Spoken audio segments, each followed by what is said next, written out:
Hey everyone, welcome back to the channel, or if you're new here, thanks for stopping by. I'm really excited to dive into something different today, a high school DxD what-if scenario that I've been thinking about for a while now. So picture this, what if Issei never became Rias' pawn? What if instead, it was Sona Citri who found him first and made him part of her peerage?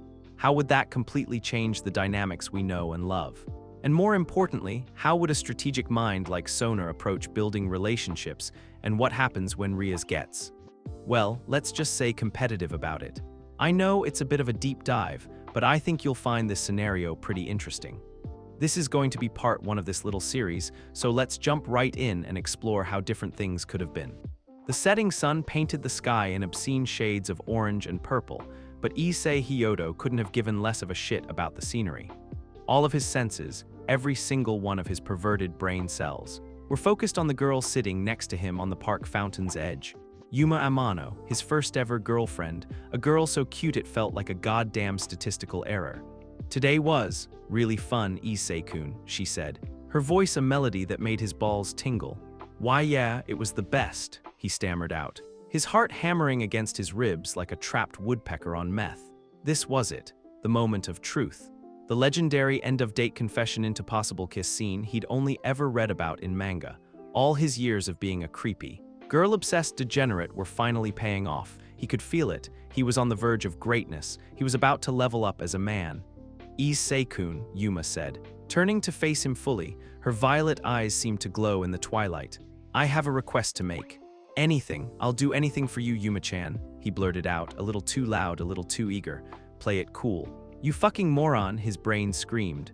A slow, chilling smile spread across her face. It was not the cute smile from before. This one was sharp, predatory, and it made the hairs on his arms stand up. "Will you die for me?" Issei's brain short-circuited. "Huh, is that like some new kind of slang?" He never got an answer. In a flicker of motion that his eyes could barely track, Yuma stood up. Her school uniform melted away into a bondage-style outfit that barely covered anything, and from her back, a single pair of immense, black-feathered wings erupted, scattering a few loose feathers into the fountain's placid water. "Allow me to reintroduce myself," she purred, her voice now a venomous alto. "My name is Rainier. I'm a fallen angel, and your existence has become a liability." A spear made of pure, blinding light materialized in her hand. Issei just sat there, his mouth hanging open, his mind utterly broken. Angel, fallen angel, wings, what the ever-loving fuck was happening? His pervert brain could only offer one coherent thought. Even as a monster trying to kill me, she's got a killer body. "Don't worry," Rainier said with a mock pout. "It'll only hurt for a second, or maybe a whole lot. Honestly, I never stick around to find out." She lunged. Pain, white-hot, searing. Absolute agony. He looked down and saw the spear of light sticking straight through his stomach, pinning him to the ground. Blood, hot and thick, pooled around him, staining his new jeans. The smell of his own cooked flesh filled the air. "Why?" he choked out, his vision starting to blur at the edges. "You have something dangerous inside you, boy," Rainier sneered, pulling her spear free with a sickening squelch. "Something my masters don't want left to chance. Consider it an honor. You died for a grand cause." She spread her wings, laughing, and shot up into the darkening sky. Issei lay there, drowning in his own blood. It was a shitty, pathetic way to go. His entire life flashed before his eyes, a highlight reel of peeping on the kendo club, collecting aeromags, and dreaming of one day touching a real pair of boobs. He was going to die a virgin. The sheer injustice of it was almost as painful as the hole in his gut. His vision swam, the world turning into a dark, blurry mess. This is it. Huh? So fucking stupid. But just as the last spark of consciousness began to fade, a new sound cut through the haze. The crisp, sharp click of sensible shoes on pavement. A voice, clear and cold as a winter morning, spoke with calm authority. "Unscheduled fallen angel activity in my territory. Substandard cleanup, how sloppy." Through his rapidly dimming eyes, Issei saw a figure. Short. Black hair, smart glasses that glinted in the twilight. The immaculate uniform of Kyo Academy's student council president. "Kaichu," he gurgled, a bubble of blood popping on his lips. "Sona, Citri." Sona adjusted her glasses, her expression unreadable as she looked down at the dying boy. She hadn't come for him. A minor stray devil had been reported feeding on the negative emotions in this park for weeks, and she had finally decided to deal with the nuisance personally. The fallen angel was an unwelcome variable, but what the fallen angel had left behind, That was something else entirely. Her demonic senses, honed by years of training and a superior Citri bloodline, could feel it. A colossal, dormant power roiling within the boy's soul. Sealed away but thrumming like the engine of a goddamn battleship. A Longinus, and not just any Longinus. The aura felt draconic, boosted gear. One of the ultimate sacred gears capable of killing gods, had fallen right into her lap. Rias Gremory, with her sentimental attachment to this territory, would no doubt have found him eventually, but she hadn't. Sona had. Logic dictated the next steps with undeniable clarity. Asset, Issei Hyodo, host of the boosted gear.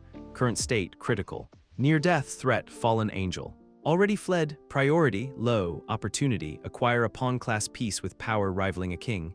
Cost, 1 pawn evil piece. Conclusion, the potential return on investment is astronomical. Action is required. She knelt beside him. Her face a mask of cool concentration. From a small dimensional tear, she withdrew a single, glowing red chess piece.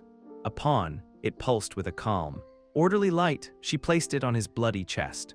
The warmth of the demonic magic was a shocking contrast to the cold leaving his body. "You will not die here, Issei Hyodo," Sona Citri stated, her voice leaving no room for argument. It wasn't a promise of a new life or a seductive offer. It was a command.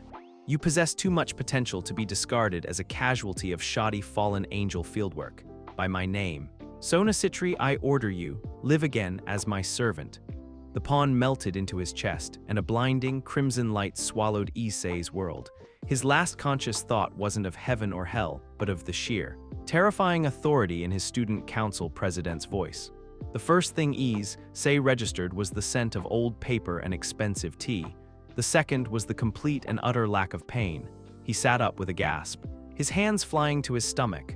Nothing. No hole, no blood, not even a tear in his shirt. The fabric was clean, the skin beneath it smooth and unbroken.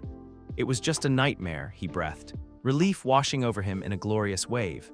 A really fucked up, super vivid nightmare about my first girlfriend turning into a stripper bat from hell and shish kebabbing me. Holy shit. Your assessment is 87% incorrect. The voice was crisp, cool, and surgically precise. Issei's head snapped up. He was in the old school building in the main room of the Occult Research Club, a place he'd only ever peeked into with his friends. But it was different. The usual clutter was gone, replaced by neatly stacked files and a laptop humming quietly on the main desk. And sitting at that desk, as if she owned the goddamn place, was Sona Citri, the student council president.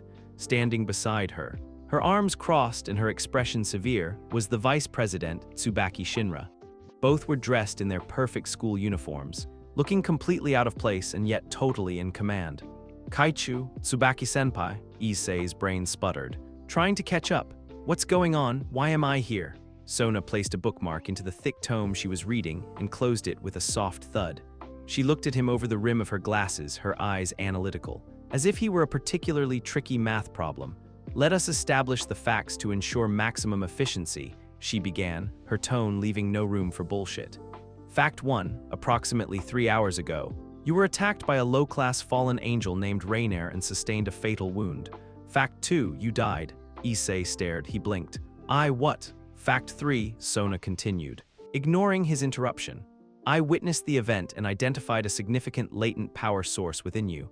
I determined that allowing such an asset to be removed from the board was a severe tactical error. Fact 4, I used one of my pawn evil pieces to resurrect you." She steepled her fingers, her gaze unwavering. "The logical conclusion is as follows. You are no longer human. You are a devil, and as of your resurrection, you are my direct subordinate. Welcome to the Citri peerage." The silence in the room was absolute. Issei's mind was a screeching mess of denial and panic. This had to be a prank, a super elaborate, mean-spirited prank. "You're fucking with me," he said, a nervous laugh escaping his lips. "Right, this is like one of those hidden camera shows." Tsubaki sighed, a quiet, disappointed sound. "President." His cognitive processing appears to be lagging. Perhaps a practical demonstration is in order. Before Issei could ask what she meant, Tsubaki vanished, not ran fast. One moment she was beside the desk. The next she was gone. A whisper of displaced air tickled the back of his neck. "The supernatural is very real, Hyodo-kun," Tsubaki's voice murmured directly behind him. Issei screamed and threw himself off the sofa. Scrambling backward like a crab, He looked up to see Tsubaki standing where he'd just been, not even breathing hard, an unimpressed look on her devastatingly beautiful face. "Your reflexes are subpar." She noted flatly, "We will need to work on that." This is real," Issei stammered, his eyes wide. "Wings, spears, magic, it's all real." "Correct," Sona said. Her patience clearly a finite resource. "And you are now part of it. If you require further empirical evidence, stand before that mirror and focus on the concept of your new demonic nature. Will your wings to appear?" Trembling, Issei stumbled over to a full-length mirror leaning against the wall.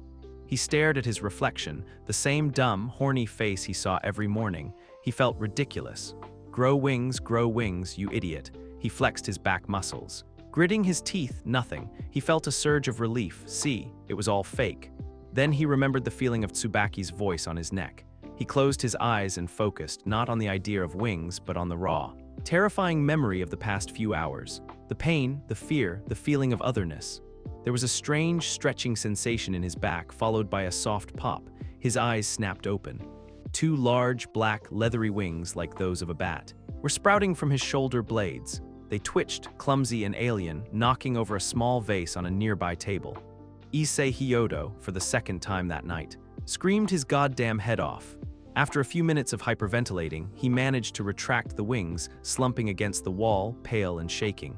Sona watched him, tapping a pen against her desk. "Excellent. Now that we have moved past the initial shock and denial phase, we can proceed with your orientation." She pushed a thick 2-inch binder across the desk. It landed with a heavy, final thud. "This is your preliminary training manual and the addendum to your contract of service. It contains the basic history of the 3 factions, the laws of the underworld, our peerage's command structure, and your personal training schedule, which begins tomorrow at 500 hours. You will have it memorized by Friday. Tsubaki will administer a written and practical exam." Issei stared at the binder as if it were a venomous snake. An exam? He just found out he was a demonic slave and he had to take a fucking exam. He looked from the binder to the 2 women who now owned him. Sona, the cold, calculating president who spoke of his death and rebirth as if she were discussing inventory. Tsubaki, the stern, gorgeous vice president who could move faster than sound and probably kick his head clean off his shoulders. He was dead. He was a devil. He was the property of 2 of the hottest, scariest women in the entire school. A tiny, irrepressible part of his pervert soul, the part that had survived death and disembowelment, whispered jackpot. That thought was immediately crushed by the sheer terror of having Tsubaki-senpai grade his test. His new life, it seemed, was going to be a confusing, terrifying, and strangely exciting brand of hell. A normal school day was supposed to be a comforting routine. For Issei, it had become a special kind of torture. He sat in his history class, the teacher's voice a meaningless drone in the background. His eyes were burning from lack of sleep, and every time he blinked, he saw the complex, swirling script of demonic runes from the binder Sona had given him. It was less of a training manual and more of a goddamn weapon of mass confusion. He felt different. The world seemed sharper. Louder, he could faintly sense the life force of his classmates, a low, gentle hum. But there was another energy signature in the school, one so immense and fiery it was like feeling the sun through a brick wall. It was a constant, intimidating presence he'd never noticed before. Lunchtime couldn't come soon enough. As he was about to make a break for the cafeteria with his friends, a voice cut through the hallway chatter. A voice that made every boy within a 50-foot radius stop dead in their tracks. Issei Hyodo, he turned, and there she was, Rias Gremory, the crimson-haired ruined princess, the school's #1 idol, a walking, talking wet dreams so far out of his league, she was practically in another solar system. Her crimson hair cascaded over her shoulders, and her blue-green eyes were locked directly onto him. His pervert instincts flared to life. "She knows my name, this is it, my life is finally turning around." Then he felt it, the overwhelming, sun-like aura he'd been sensing all morning was radiating from her in waves. It was wild, passionate, and 1,000 times more powerful than the calm, controlled energy he felt from Sona. This wasn't just the school's most beautiful senpai. This was a monster, a top-tier, terrifyingly powerful monster. His budding erection died a swift and unceremonious death. "Could you spare me a moment of your time?" Rias asked, her voice a silken purr that promised both heaven and hell. It wasn't a request. Numbly, he nodded, ignoring the shocked and murderous glares from every other male student. She led him not to the roof or behind the gym, but to the familiar door of the Occult Research Club building. The moment she opened the door, Issei knew he'd walked into an ambush. Sona and Tsubaki were already inside, sitting on the sofa and sipping tea as if they'd been waiting all morning. "Gremory-san," Sona said, not looking up from her teacup. "To what do we owe the pleasure?" Ria's smile vanished, replaced by a look of regal fury. "Don't play games with me, Sona. You know exactly why I'm here. You poached him, right from under my nose. In my own territory." "Your territory," Sona countered. Finally meeting her gaze, her eyes were sharp and cold behind her glasses. "The agreement between our families designates Kyoto Town as neutral territory for the observation of potential sacred gear hosts. You have no more claim to it than I do. I was proactive. You were not. The results speak for themselves." Ria's glare was hot enough to peel paint. She turned her attention to Issei, her expression softening into one of hypnotic allure. "Issei-kun," she said, her voice dripping with sympathy, "you have no idea what you've gotten yourself into. Power like yours, the soul of a dragon. It needs freedom to grow. It needs passion, love, a family to nurture it, not this." She gestured vaguely at Sona, "Not cold logic in a binder full of rules." She took a step closer, and Issei could feel the literal heat coming off her. "I can offer you that, a real life, a family, join my peerage. I'll trade Sona any piece she wants. 2 pawns, a bishop. Whatever it takes, you don't have to be her little soldier." Issei's head was spinning. A family, freedom, it sounded fucking amazing. He looked at Sona, who was still sipping her tea. Her expression unchanged. He remembered the night before, Rainire's spear. The agony. Ria's offer was tempting as hell, but reckless passion was what got him killed in the first place. Sona's cold. Hard logic was what brought him back. Sona finally spoke, her voice cutting through Ria's passionate appeal like a shard of ice. "You offer chaos and call it freedom. Uncontrolled power is a tantrum. Gremory-san, it is as destructive to its wielder as it is to its enemies. I am providing him with direction, with purpose, something your sentimentality could never guarantee." She looked at Issei. "I gave you a second chance at life. She is offering you a faster way to your third death." The jab was so sharp, so precise that Rias actually flinched. She turned back to Issei, her eyes pleading. "Issei-kun, what do you want?" He was the center of attention. A demonic princess of passion and a demonic princess of logic were fighting over him. Him, Issei Hyodo, the resident pervert of Kyoto Academy. He opened his mouth, but no words came out. What the fuck did he want? Before he could formulate a coherent thought, Sona stood up, placing her cup neatly on its saucer. "His wants are irrelevant at this developmental stage," she stated, adjusting her glasses. "He is my pawn. His contractual obligation is to train, learn, and obey my commands until such a time as he is capable of making informed, strategic decisions. That is the agreement he entered into upon his reincarnation." It was the ultimate shutdown. She wasn't just his master, she was his boss, and he was a new hire still on probation. Rias stared at Sona. Her fists clenched. She knew she was beaten for now. The logic was sound, the contract was binding, but the fire in her eyes promised this was far from over. This isn't the end. Sona, a dragon can't be caged forever. She gave Issei one last, smoldering look before turning and storming out of the room. Slamming the door behind her, the tension vanished. Issei let out a breath he didn't realize he'd been holding. He was about to thank Sona, or maybe just collapse, when a shadow fell over him. He looked up into the severe, beautiful face of Tsubaki Shinra. She was holding a stopwatch and a clipboard. "Hyodo-kun," she said, her voice devoid of any emotion. "You are 4 minutes and 17 seconds late for your post-classroom physical conditioning session. The president does not tolerate tardiness." She looked down at her clipboard. "As a consequence, your warm-up will consist of 50 laps instead of the scheduled 30. Let's go, the clock is running." Issei's heart sank into his shoes. His brief, terrifying taste of high-stakes demonic politics was over. Now came the real hell. Physical education, Citri style. The next morning, at an hour so ungodly it felt like a personal insult, Issei found himself standing in a place that shouldn't exist.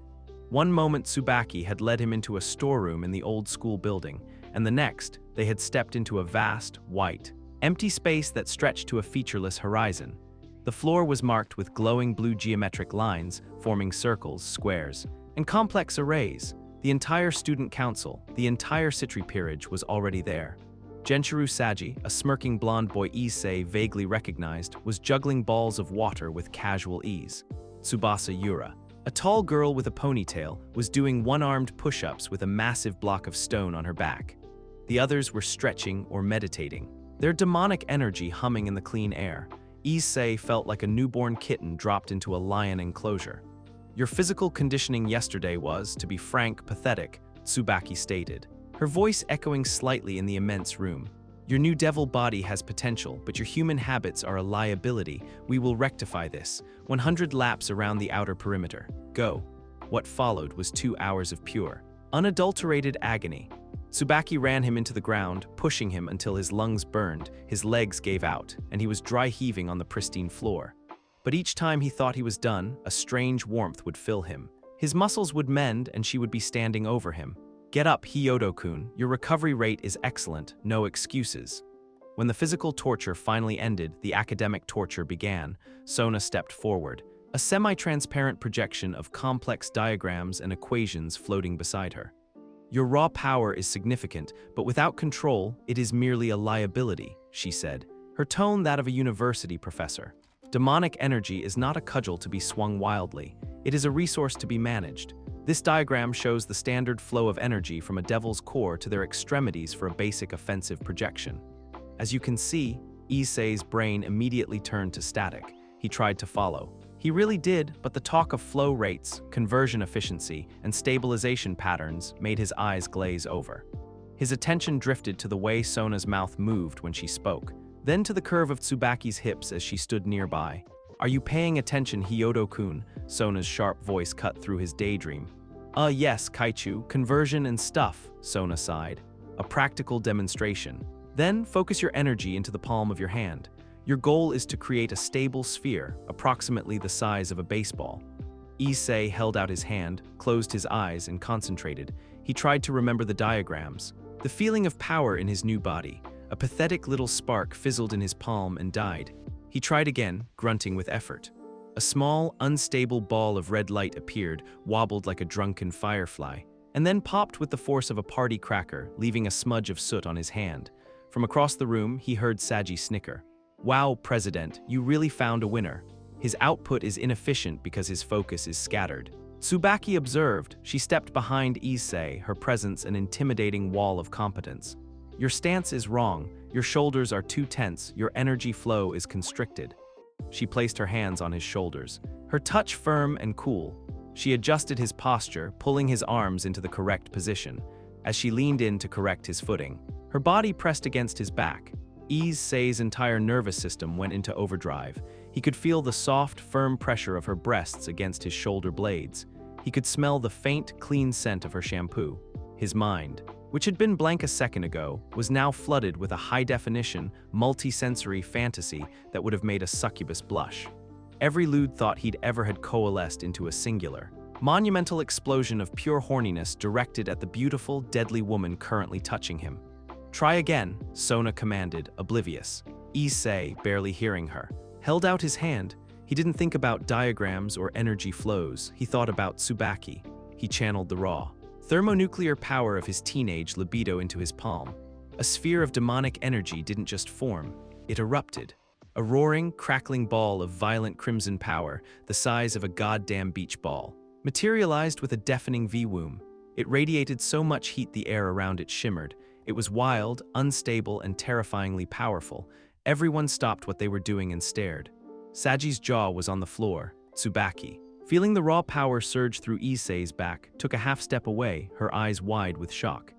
Issei, startled by his own success, lost his focus, and the sphere collapsed in on itself with a thunderclap that echoed through the vast space.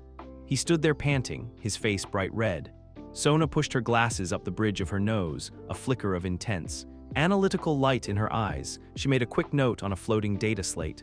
"Fascinating," she murmured. She looked at Issei not with disgust or anger, but with the keen interest of a scientist who had just stumbled upon a new law of physics. "Your energy output increased by over 400% when experiencing heightened emotional and hormonal stimulation. The source is vulgar, but the result is undeniable." She looked him dead in the eye, her expression utterly serious. "Hyodo-kun, your next exercise is to replicate that output consistently for the next hour. I will record the data. If thinking about Tsubaki's posterior, my breasts, or any other lewd scenario, is the most efficient method for you to channel your demonic power. Then you are hereby ordered to do so. She tapped her data slate. You will provide a detailed report on the correlation between specific mental stimuli and energy output levels afterward, for science. Now, begin. Being a devil wasn't all pain, suffering, and exams on demonic theory. It was also, apparently, a job. A weird, supernatural gig economy job.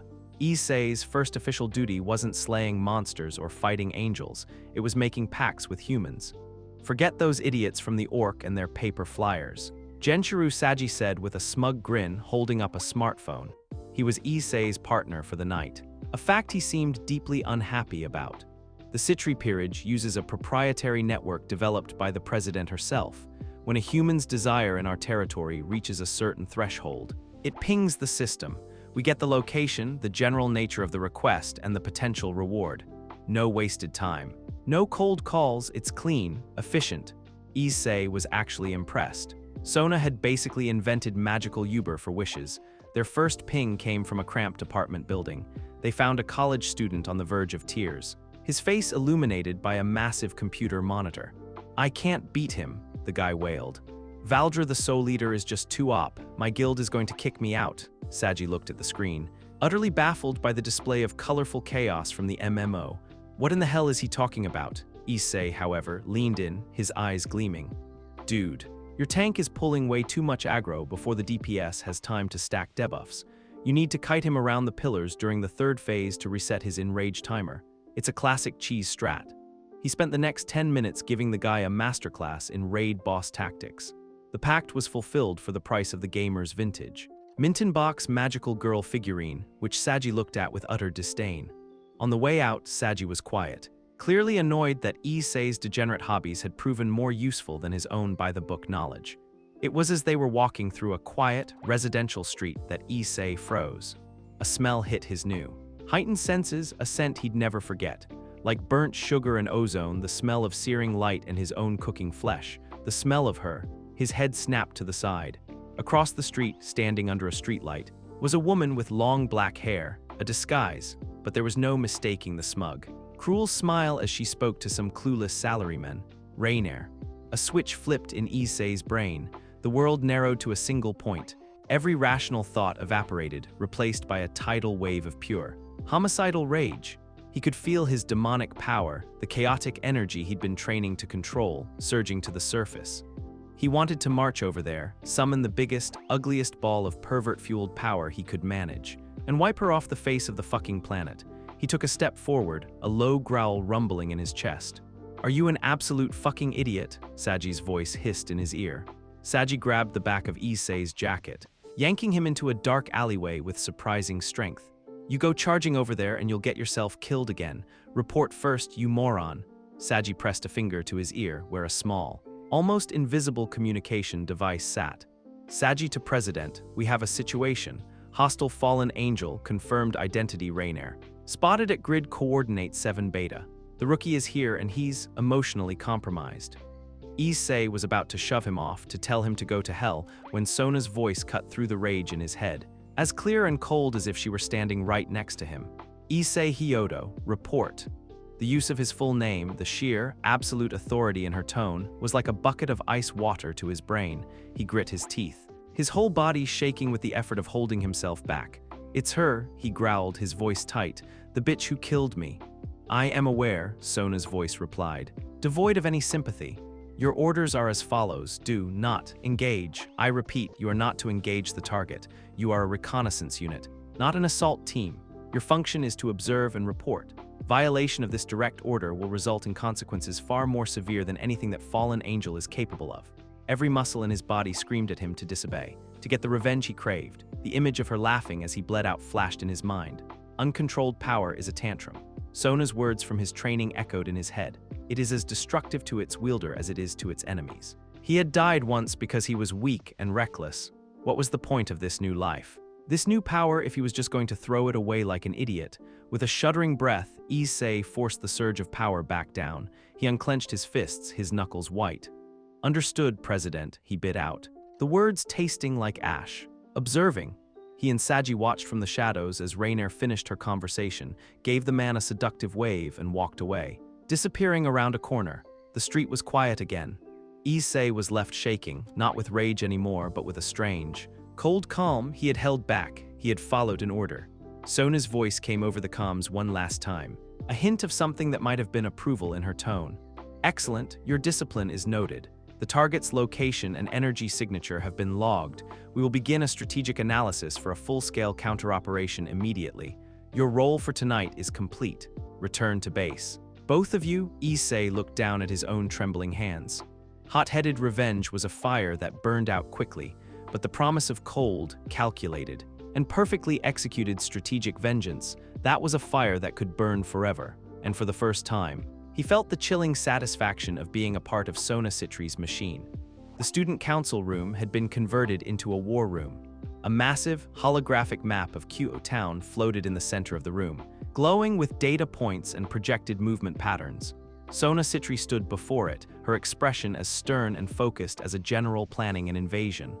"Rainier's reappearance is not a coincidence," she said, her voice sharp. "Fallen angels are opportunists. Her presence indicates a target of value is in this town. Historical data suggests this is most likely another sacred gear user." She assigned tasks with swift efficiency. Tsubaki would lead a team to perform physical reconnaissance of potential lairs, abandoned warehouses, old industrial sites. Saji and the others were to discreetly gather intelligence through their packed network. Then, Sona's gaze fell on Issei. "Hyodo-kun, you are our only asset who can definitively identify the target's unique energy signature by scent and feel.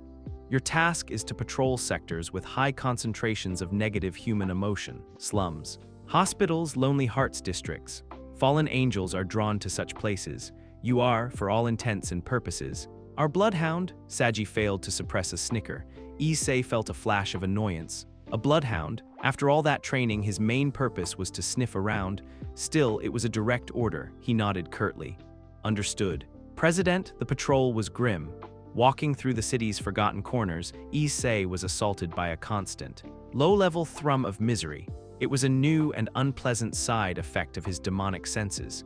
He felt the quiet desperation of the lonely, the bitter frustration of the poor. It was exhausting. He was about to take a break when he saw her. In a small, rundown park, sitting on a rusted bench, was a girl. She had beautiful, long blonde hair and was dressed in the simple habit of a nun. Her head was bowed, and from a distance, Issei could see she was trembling. As he got closer, he saw her eyes were closed, her face pale with exhaustion and hunger. She looked like a golden doll that had been thrown away and forgotten. His annoyance at his mission vanished, replaced by a surge of pure, uncomplicated concern. He cautiously approached. "Hey, are you okay?" Her eyes fluttered open. They were a stunning shade of green, but they were filled with a deep, soul-crushing sadness. She was so weak she could barely speak. I'm all right." Her stomach chose that exact moment to let out a loud, pathetic growl. Issei didn't even think. He ran to a nearby vending machine and returned with a hot can of corn soup and a bottle of water. She accepted them with a quiet, grateful reverence that made his chest ache. As she slowly recovered her strength, she told him her name was Asia Argento. She was a sister of the church, sent here from Europe. When he asked why she was all alone, her story came tumbling out in a quiet, heartbreaking whisper. She was born with a gift, a sacred gear called Twilight Healing, which allowed her to heal the wounds of any living being. One day, she had healed a devil, an act of simple compassion. For that sin, the church had declared her a heretic, a witch, and had excommunicated her, casting her out with nothing. Issei stared at her, a cold fury building in his gut. They threw her away for being kind. He, a newly minted monster, felt an immediate, powerful kinship with the gentle, exiled nun. They were both outcasts, judged for powers they never asked for. Following protocol, he discreetly activated his comms. "President, it's Issei. I found someone, not Rainier, a girl. A nun, she has a sacred gear. She says it can heal anything. Her name is Asia Argento." He quickly relayed her story, his voice tight with anger. There was a moment of silence on the other end. Then, Sona's voice, colder and more focused than ever. "Twilight Healing, a Longinus-class sacred gear, one of the most powerful healing abilities in existence. This is no longer a simple scenario. It is a high-value asset retrieval. She needs help." "President," Issei insisted. "I am aware," Sona replied. "But her appearance here, so close to a known fallen angel operating zone, is statistically improbable. She could be bait, a pawn in Rainier's plan." Willing or not, we will proceed with caution.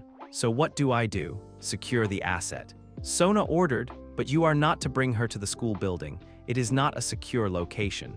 2 blocks north of your position is a small community church. It is consecrated ground, and the priest is under a protection contract with the Citri clan. It is a neutral observation point. Take her there. Provide her with comfort and safety, but do not let her out of your sight. I will dispatch Tsubaki to secure the perimeter. Acknowledge.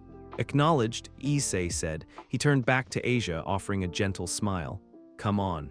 There's a place nearby where you can rest safely. She looked up at him, her green eyes filled with a fragile, desperate hope. She was so weak she stumbled when she stood up, and he quickly offered his arm for support. As she leaned on him, so light and frail, he felt that protective instinct surge into a fierce, burning resolve. He wasn't just following orders anymore.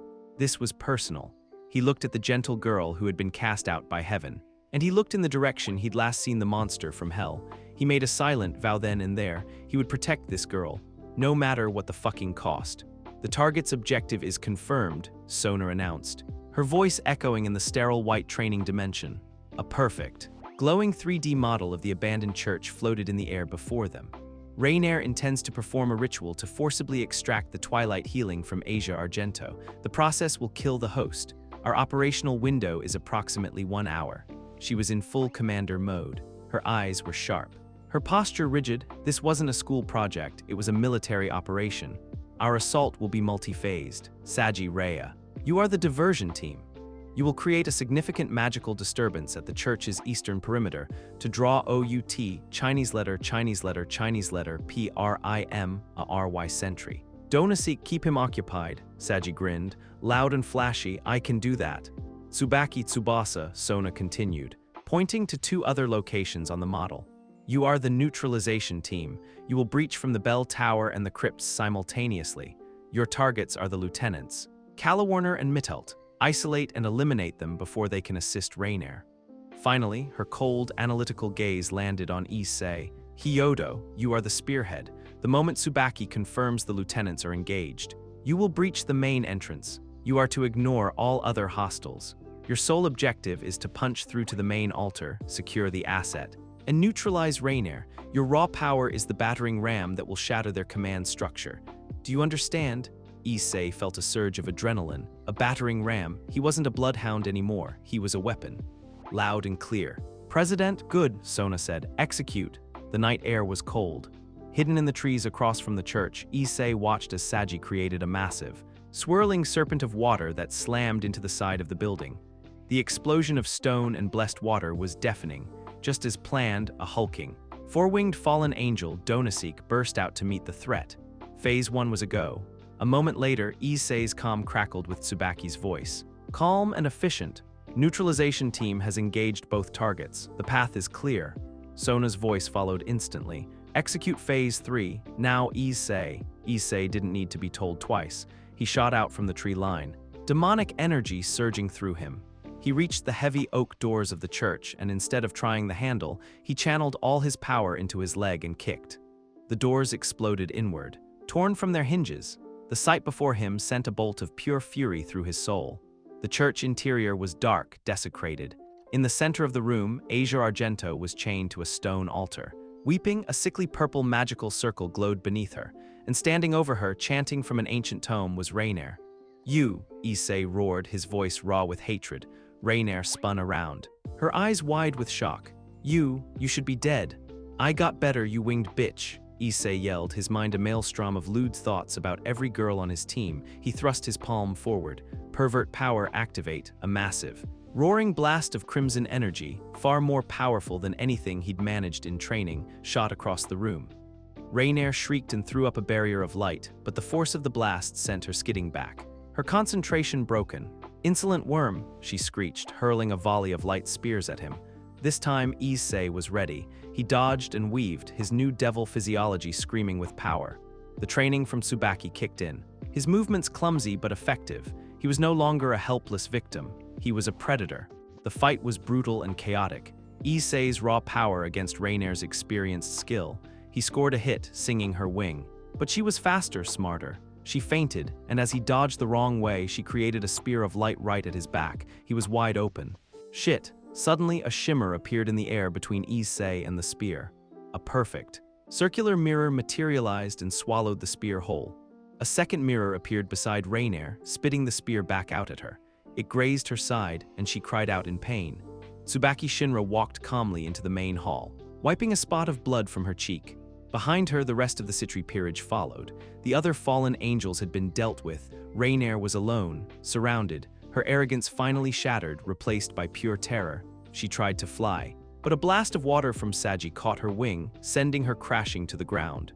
Issei was on her in an instant, a boot on her chest, pinning her down. He raised his hand, crimson energy crackling around his fist, ready to deliver the final, satisfying blow. Revenge was here, he could taste it. Cease!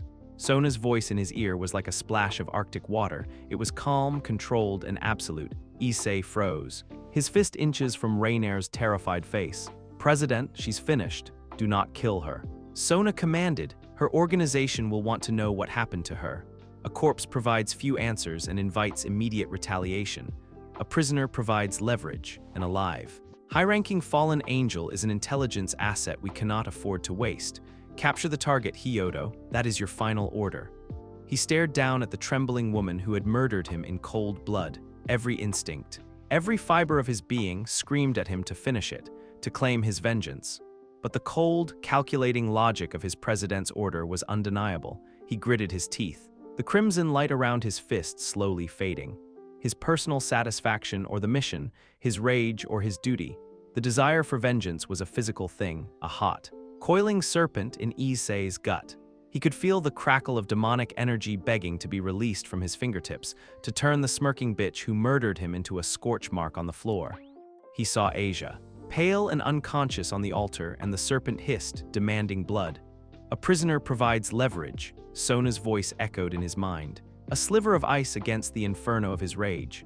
An intelligence asset we cannot afford to waste. Logic, strategy, the mission. His personal feelings were a variable and inefficient one. He was a piece on Sona Citri's board. And the piece had a function. He grit his teeth so hard his jaw ached. The crimson light around his fist sputtered and died. He looked at Tsubaki, his expression grim. Bind her. Tsubaki nodded, and with a series of deft movements, she wove a cat's cradle of magical energy that wrapped around Rainier, pinning her arms and wings. The fallen angel was captured. The mission was a success, but Rainier started to laugh. It wasn't a sound of fear or defeat. It was a high, mocking, triumphant laugh.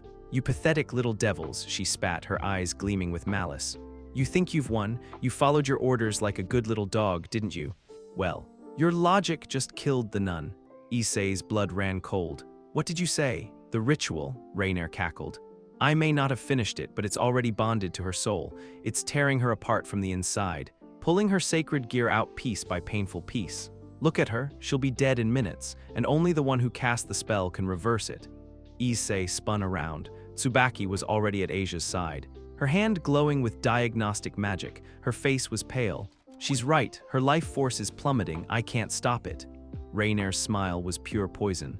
So here's your choice, little dragon boy, let me go. And maybe I'll feel merciful enough to save her before I leave. Or keep me here, follow your orders. And watch her die, what will it be? Something inside Issei snapped. It wasn't the selfish rage he'd felt for his own death. This was different. This was a pure, selfless, incandescent fury on behalf of someone else. The sheer, calculated cruelty of it, of hurting someone so kind and then using her life as a bargaining chip, was the most evil thing he had ever witnessed. You, he whispered, his voice dangerously quiet as he turned back to Rainier. You absolute monster. A brilliant, emerald green light exploded from his left arm.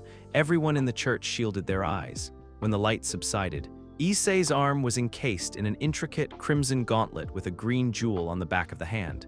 It felt impossibly ancient, humming with a power that dwarfed his own demonic energy. Then, a voice boomed, seeming to echo not just in the church, but inside Issei's very soul. A voice filled with the power of ages and the arrogance of a god. Boost, the green jewel flared. Issei felt the power inside him, his demonic energy. His life force, his rage, suddenly and violently double. The sheer force of it made him stagger. The entire Citri peerage stared, their faces a mixture of shock and utter disbelief. So my new partner has finally awakened me. The voice rumbled in his head. It's been a while, Welsh dragon. Who, what are you? Issei gasped. I am the Red Dragon Emperor, DxD, and you boy. Are my host, now stop asking stupid questions and use this power. Rainier's face had gone from smug to horrified. No, it can't be, the boosted gear, here, boost. The jewel flared again. Issei's power doubled once more. The stone floor around his feet began to crack under the pressure of his aura. He felt like a walking nuclear reactor. He didn't need to bargain, he didn't need to choose. He had the power to take what he wanted. He strode forward, grabbing the magically bound Rainier by the throat with his human hand, lifting her effortlessly into the air. With his gauntleted hand, he gently touched Asia's forehead. You're going to save her, he snarled at Rainier. His voice a low growl. Go to hell, she choked out. Transfer, DxD's voice commanded in his mind. The power is yours, wield it. Acting on pure instinct. Issei closed his eyes. He willed the overwhelming power flowing through him to become a conduit. He felt Rainier's unique fallen angel energy and pulled, not to harm, but to siphon. He drew just enough of her power into himself, using the boosted gear as a filter, and then poured that refined energy into Asia, severing the ritual's curse at its root. Rainier screamed, not in pain, but in violation as her power was drained away, leaving her conscious but utterly spent. Asia's breathing immediately stabilized, her face regaining a peaceful, healthy color. Issei dropped the now limp fallen angel to the floor. The crisis was over. He stood there, panting, the crimson gauntlet still glowing ominously on his arm. The voice of a legendary dragon was a permanent tenant in his head. The rest of the Citri peerage just stared. Saji looked like he'd seen a ghost. Tsubaki was gazing at the gauntlet with an expression of pure, unadulterated awe. A calm crackled to life and Sona's voice came through. It had lost its usual cool detachment. It was sharp, intense, and weighted with the gravity of a world-changing discovery. Tsubaki, secure the prisoner and prepare the asset for immediate transport. Issei, do not move from that spot. We have to have a very, very long talk. The Citri peerage's base was humming with a tense, nervous energy. Rainier was sealed in a containment field in the corner of the room, unconscious and powerless. Asia Argento was resting peacefully on the main sofa, her breathing deep and even, a testament to Issei's desperate gambit. And then there was Issei. He sat in a chair in the center of the room, feeling like a lab rat under a microscope. Sona Citri paced before him, her usual icy composure replaced by a fierce, intellectual intensity. The crimson gauntlet on his arm had finally faded, but the feeling of it, the sheer weight of its power, was burned into his memory. Tell me again. Sona commanded, her eyes sharp. The voice, it calls itself DxD. Yeah, the Welsh dragon, the Red Dragon Emperor, he's kind of an arrogant asshole, to be honest, Issei said, rubbing the back of his neck. A deep, resonant voice suddenly filled Issei's head, and he suspected everyone else in the room could hear it too. Arrogant, boy. I have forgotten more about power than your entire species has ever known. I prefer the term realistically confident. Saji jumped. Tsubaki's eyes widened slightly. Sona, however, didn't even flinch. She stopped pacing and addressed Issei's left arm directly. DxD, I am Sona Citri, the master of your current host. I presume a being of your stature understands the value of a mutually beneficial arrangement. HMPH, a devil who leads with negotiation instead of threats. DxD rumbled, your methods are precise. Citri Eris, your strategy for neutralizing the fallen was logical. You are a more interesting master for my host than the usual screaming sacks of hormones I get stuck with. This arrangement might be tolerable. Before Sona could press for more information, the air in the room shimmered. A large crimson magical circle, emblazoned with an unfamiliar crest, bloomed on the floor. From it rose Rias Gremory, her expression a mixture of deep concern and frustration. Her queen, the seductive Akeno Heimjima, was right behind her. Ria's eyes scanned the room, the captured fallen, the sleeping nun, and then they landed on Issei. She saw the lingering wisps of draconic power around him and a look of profound, heartbreaking regret crossed her face. The power surge we felt, it was you, she breathed. The boosted gear, it's truly awakened. She strode forward, her passionate gaze fixed on Issei. Don't you see now? Issei-kun, that power didn't awaken because of a formula or a training schedule. It awoke because you felt something. You wanted to protect that girl. That is the power of emotion. Of passion, that is the heart of a dragon. That is the Gremory way. You don't belong in her world of cold equations. Akeno chimed in with a sultry giggle. She's right, such a strong, passionate boy shouldn't be tied down by rules. It's much more fun to break them, don't you think? It was the perfect argument. It was everything Issei's impulsive, horny soul wanted to believe.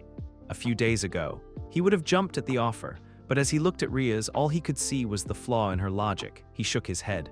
"You're wrong, Gremory-senpai," he said, his voice surprisingly steady. Rias looked taken aback. "What?" "My rage," Issei said, looking down at his hands. "My emotions, they got me killed the first time I met that bitch in the corner. If I had been on my own tonight, I would have charged in, and she would have killed me again. And Asia would be dead." Two, he looked up, meeting Ria's stunned gaze, and then he looked at Sona, who was watching him intently. "It was the president's plan that got us inside without getting slaughtered. It was Tsubaki-senpai and the others who had my back when I was about to get a spear through the chest. My power might run on emotion." He echoed the words Sona had used against Rias just days before. The truth of them now crystal clear in his own mind. But her logic is what makes it a weapon instead of just a tantrum. He took a deep breath. "I belong right here." The room fell silent. Saji was staring at Issei not with annoyance, but with a new, grudging respect. Tsubaki allowed a small, almost invisible smile to touch her lips for a fraction of a second. Sona's mask of pure logic cracked. Just for a moment, her eyes widened, and a flicker of genuine surprise and something that looked like pride shone through. He hadn't just obeyed, he understood. Ria's Gremory looked from Issei's determined face to Sona's guarded expression. She had lost, for now. She gave a graceful, if disappointed, nod. "I see. It seems I underestimated your influence, Sona." She turned to leave, pausing at the edge of her teleportation circle. But a dragon's heart cannot be chained by logic forever. Remember that. With a final, lingering look at Issei, she vanished. The tension in the room eased. The immediate crisis was over. Sona composed herself, her professional demeanor snapping back into place. Her eyes, however, held a new light as she looked at Issei. He was no longer just an asset. He was a loyal and surprisingly insightful member of her team. Her gaze then shifted to the sleeping form of Asia Argento. "The board has changed," she said, her mind already calculating a dozen new strategies. "We have a prisoner to interrogate for information on the fallen angel leadership, and we have a new, unaligned Longinus user to account for." She looked back at Issei, a silent understanding passing between them. His first real mission was over, but his new life, the life of the Red Dragon Emperor of the Citri Peerage, was just beginning, and it was going to be infinitely more complicated. Asia Argento was quiet for the first day. She stayed on the sofa in the student council room, a warm blanket wrapped around her, speaking only when spoken to. Issei made it his personal mission to look after her, bringing her food from the cafeteria and trying to make her smile with dumb jokes. He could see the terror and confusion behind her gentle green eyes. She was a refugee in a war she never knew existed, and her entire world had been burned to the ground. "Where will I go?" she asked him in a small voice, looking down at the cup of tea he'd brought her. "Heaven has excommunicated me. The fallen angels, they tried to kill me. I have nowhere." Issei's heart clenched. "You have a place here," he said with more confidence than he felt. "We'll look after you."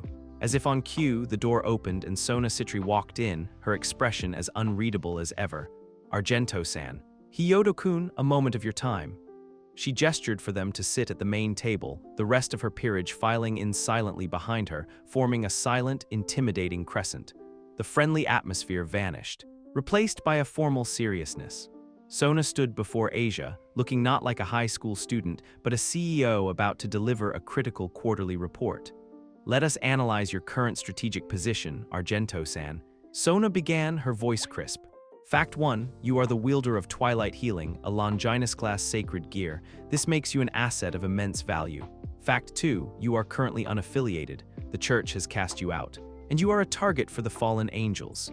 Fact 3, an unaligned, high-value asset in this world is not a free agent. They are a victim waiting to happen." She paused, letting the cold, hard logic sink in. "Therefore, remaining independent is not a viable long-term survival strategy. Your most logical course of action is to align yourself with an established power block that can offer you both protection and purpose."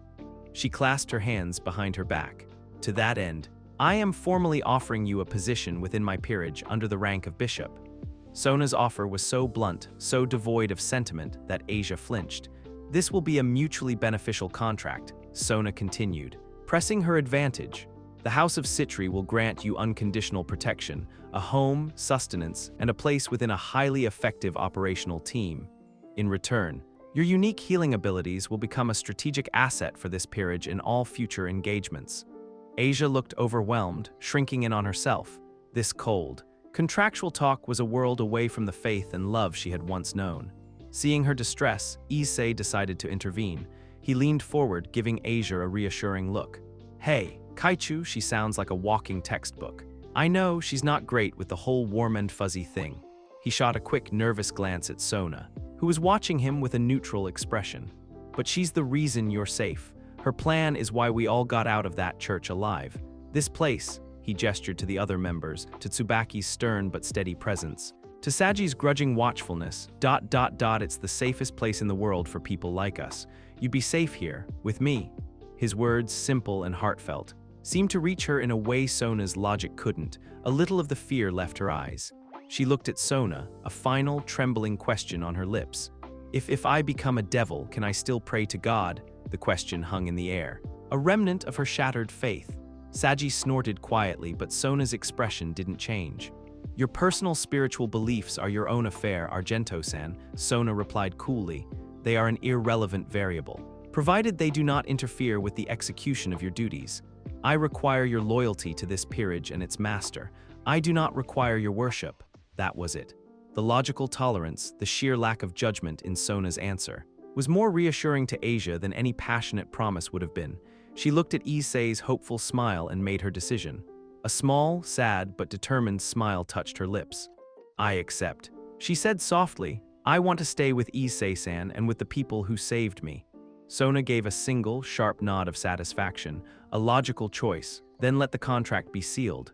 She produced a glowing, red bishop piece from a pocket of spatial magic. Placing it on Asia's chest, she began the ancient chant. A gentle, crimson light enveloped the blonde nun. Issei watched as her life force, once human, was reborn in demonic energy. When the light faded, Asia gasped, stumbling forward. Two small, black, bat-like wings fluttered weakly from her back before vanishing. Issei was there in an instant, catching her and helping her steady herself. Welcome to the club, he whispered with a grin. Later, the entire Citri peerage was assembled. Asia, now dressed in a Kyoto Academy girl's uniform, stood nervously with Issei. Sona stood before them all, her gaze sweeping over her completed team. She now had a full set of pieces, augmented by the immeasurable power of the Red Dragon Emperor and the legendary healing of Twilight Healing. A rare, small, and genuinely satisfied smile touched Sona Citri's lips. Excellent. She said, the acquisition phase is complete. Tomorrow, we will begin the full integration of our new assets. The real work begins now. The foundation was set. Her team was complete, and her most valuable, unpredictable piece was now bound to her not just by a contract, but by a burgeoning, undeniable loyalty. Whatever came next, the House of Citri was ready. Alright guys, that's where we'll wrap up part 1. I have to admit, exploring these alternate scenarios is pretty fun. There's so much potential when you start changing those key early moments. I'm curious to hear your thoughts in the comments below. Do you think Sona would actually be better for Issei's development? How do you think Rias would handle being on the outside looking in for once? And what other characters do you think would fit into this dynamic? If you enjoyed this different take on the DxD universe, I'd really appreciate a like. It helps me know you want to see more content like this. And if you're interested in seeing where this story goes, make sure to subscribe and hit that notification bell so you don't miss part 2. Thanks for watching, and I'll catch you in the next one.